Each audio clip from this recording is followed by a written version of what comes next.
Imagine being handed the keys of the castle and your first act is to break down the doors, burn the castle to its ground and get rid of everyone who could possibly defend that castle.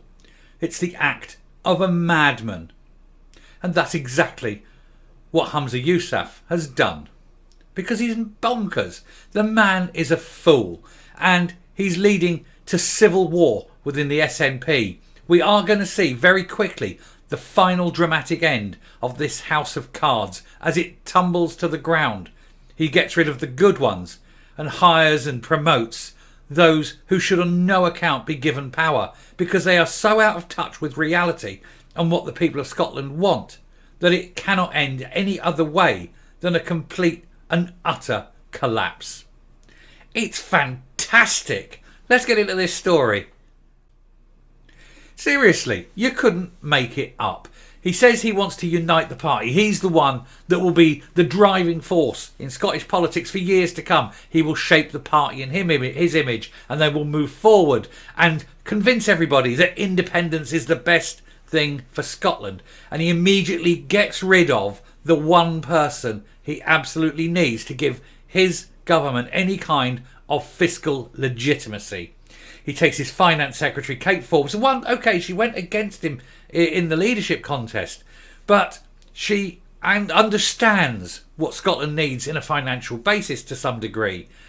She was against the bottle deposit scheme, for example. And he offers her, rural affairs.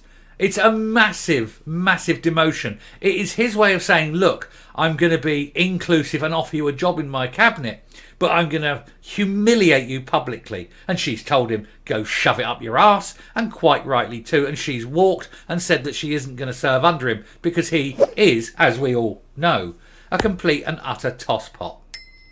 So he's got rid of a very effective woman that he wanted to then shove over into farming. Presumably, if she goes over there, the smell of bullshit won't offend her as much as the smell of bullshit coming out of his office. But she said no, and with a bit of dignity, and to be fair, she gave her dignity, and she told him, to shove it, and off she walked. And then, almost immediately, he makes the second mistake of his leadership. Within minutes, he's made one of the worst mistakes he can possibly make, and it's something that you wonder if he does it deliberately. But we're going to take a look at this story.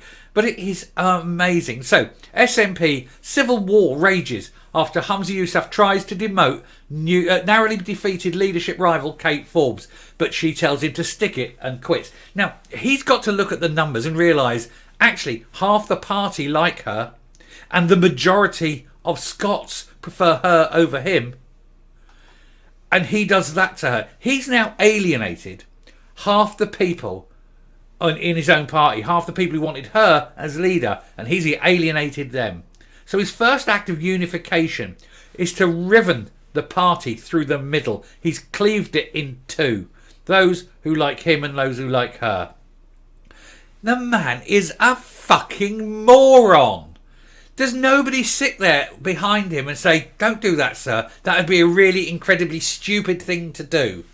Obviously not. Obviously the wonks and the apparatchiks were having a day off, because nobody in their right mind would do what he's just did. I said in a video yesterday, if he's got any sense, he'll give her a job, but he'll do it finance. He'll keep her as finance secretary or some such like that. He'd give her, but she's socially conservative. Give her a senior role, but keep her away from the social side of it if that's not what you want. Finance is great. Justice, that's fine. Stick it over that way.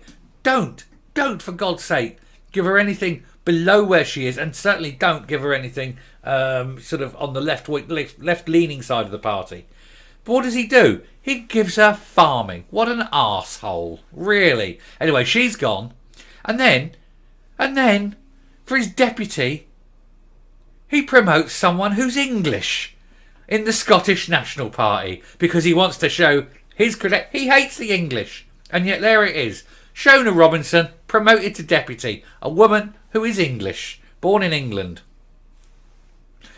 Wonderful, isn't it? And also a woman who promotes the gender identity bill stuff that 99% of Scots are against.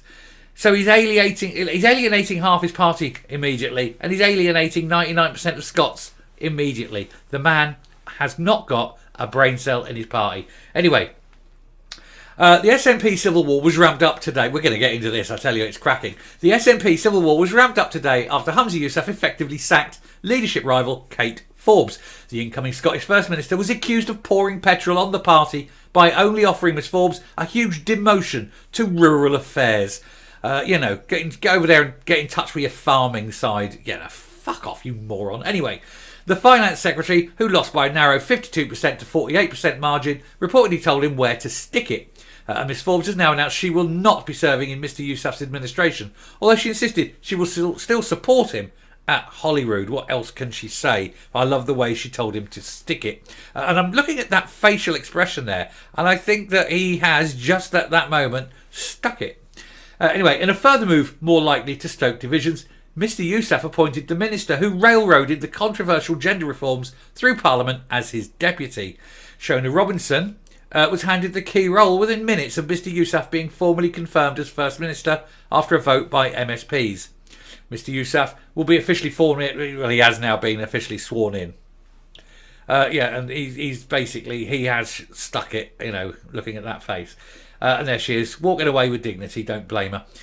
In a dramatic first day as SNP leader, Mr Yousaf demanded the power to hold an independence referendum during a phone call with Mr Rishi Sunak. And the Prime Minister turned him down, which of course he would. So his first act as the First Minister of Scotland was a fail. And it's going to be fail all the way, isn't it? Hello, I'm now the First Minister, my first act. Can I have a referendum? No? Okay, thank you. Oh, that failed. That's his job, to fail spectacularly on the world stage, because that's all he can do. Miss Forbes held initial talks with Mr Yousaf shortly after the result of the contest was announced on Monday. It is understood he then offered her the job of Secretary for Rural Affairs and Islands during discussions at St Andrew's House, the Scottish Government's HQ, yesterday morning. Miss Forbes turned this down during further talks in the Scottish Parliament at around 5:30 last night. And I wouldn't blame her for doing it. It's like saying, I think so little of you. Here, you go and deal with all this crap I'm not interested in. It's minor. It just keeps you there because it's good for the optics. But I don't want you having any power whatsoever. I don't want you taking the love of people that have for you in the party away from my shining star. He's a child. He's a moron. Anyway, following the nomination of Mr Yousaf as First Minister, as the votes of the MSPs were being counted, he walked to the back row of the Hollywood Chamber where Miss Forbes was seated and warmly embraced her. Miss Forbes also spoke at the SNP group meeting around 4 p.m. yesterday, where she is said to have received warm applause from the MSPs after making a speech about how the party had to come together as one team. And then he immediately drives a cleaver all the way through it and splits it. He is done. Day one, and he is done.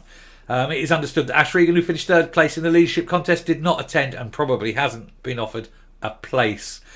A source close to Mr Yousaf said they discussed Miss Forbes potentially being in government. They discussed a role, and she said that she did not wish to take up that role because it was a demotion.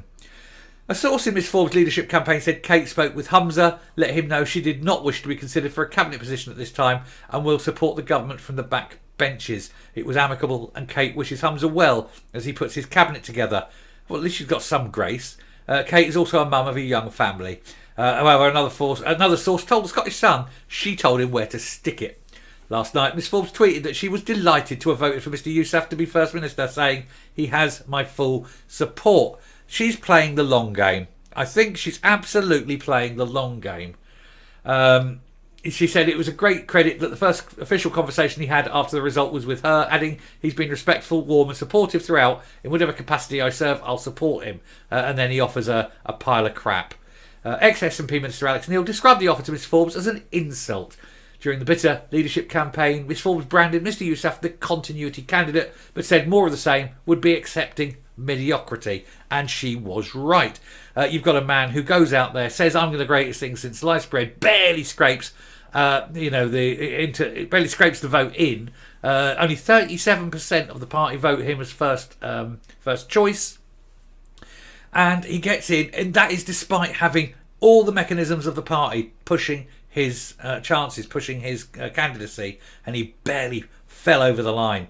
But with nearly half the party pushing for her, he must see that what he done is wrong. He should have brought her in, brought her close. I mean, one of the basic tenets, and if you ever watch The Godfather, you'll know this. One of the basic tenets is you keep your friends close, but you keep your enemies closer. And if she's inside the tent pissing out, it's better than being outside the tent pissing in. And that is what he's done. He has made enemies on day one, and he has failed on day one. And by bringing in Shona Robinson, one of the most divisive figures in Scottish politics, and an English-born woman to boot. Anyway, within minutes of being approved by MSPs as First Minister, Mr Yousaf announced that he would appoint Miss Robinson, Shona Robinson, as Deputy First Minister. As the Gender Recognition Reform Scotland Bill progressed through Parliament, Miss Robinson rejected calls for additional safeguards, such as ensuring sex offenders and people awaiting trial for R of a woman would not be able to take advantage of the system. She actively refused to safeguard women. She was asked, will you safeguard women? And said, no, my job is not to safeguard women. My job is to push this law through at the expense of women. That's Shona Robinson. She's now the Deputy Chief of the SNP. And women in Scotland, you know what you must do. She also launched an attack on Miss Forbes during the leadership campaign over the then Finance Secretary's position on terminations as a member of the Free Church of Scotland, and asked if she would have to think long and hard about serving in a Forbes government. She said, yes, I would. I don't think she would have got the opportunity, to be fair. Speaking to journalists immediately after leaving the Holyrood Chamber for the first time as First Minister, Mr Yousaf said, I'm very pleased to tell you that Shona Robinson has agreed to be my Deputy First Minister, and I'm delighted about it. And she and I are about to go up and finalise some of our cabinet appointments. Well, I mean, he's going to have Dr. Crippen, Heinrich Himmler, Dr. Mengele. I mean, these are the kind of people he'll be picking for his candidature, for his cabinet, and they'd actually do a better job than the ones he's actually going to pick. Honestly, he's going to pick the worst possible cabinet. He's going to pick the most divisive cabinet, and it is going to be an absolute car crash. And I hope that you, like me, cannot wait to see it happen. Anyway, I shall round off this section, come up, and we'll finish the video. Seriously, this is how bad it is on day one. What's it going to be like after a week, a month? Honestly, I think this man is comedy gold. I am going to have such a good time making video. I thought Sturgeon was fantastic. I could make videos about Sturgeon all day long because of her extremism, because of her hate, because of her loathing, her nastiness, her joylessness. This guy, oh my God, I am going to be able to reap such a huge harvest of fun, laughing at his ineptitude, his stupidity, his moronity, his bad choices, his bad decisions, the decisions made by the fools he appoints into senior positions. It's going to be one never-ending ride of mirth, but also a cavalcade of chaos, because people are going to have to suffer through this for the next 2 years. And that's assuming it lasts 2 years, of course. I foresee this cabinet, this parliament, may not go the full distance because of the divisions that he is now sowing and that will soon be harvested. And what a harvest. He will reap this harvest and it will last for quite a while. And I think it will utterly destroy the SNP. And I do say, and I've said this before, I think the normie people in the SNP, the ones who just aren't the, like I say, the what do they call them? The rabid, mouth-frothing, independents, that's the only thing they can see. But the normal people who sit there, who want good things, who want a decent NHS, who want these various things, but also want independence, I think they will switch allegiances. They will go, I think, in droves to Alba. And it will show the SNP up for what they are. And nobody must ever forget where the SNP started. They were friends of the National Socialists in Germany. They started at the same time, more or less, as the National Socialist Party in Germany. And we know how that ended up. And we can see the direction of travel with this lot. The only difference is Firstly, the Germans were very efficient in what they do and also had very much better uniforms. This bunch are like scarecrows with their various coloured hairs and things. And they haven't got a direction, they haven't got a clue, because none of them is brighter than a torch bulb. And it's very sad. And it's very sad that these people find themselves controlling Scotland. But not for much longer, we can hope. Anyway, thank you very much for watching. I'm going to round it off here. If you like what you're seeing here on the channel, please, please, please do hit that subscribe button. Make our voice louder. We will keep watching these people and we will keep reporting on them. Leave a like, leave a comment, please share the video. Definitely leave a like. It does help with the metrics. And until next time, stay safe, stay well. Let's just keep watching Clown World, and goodbye.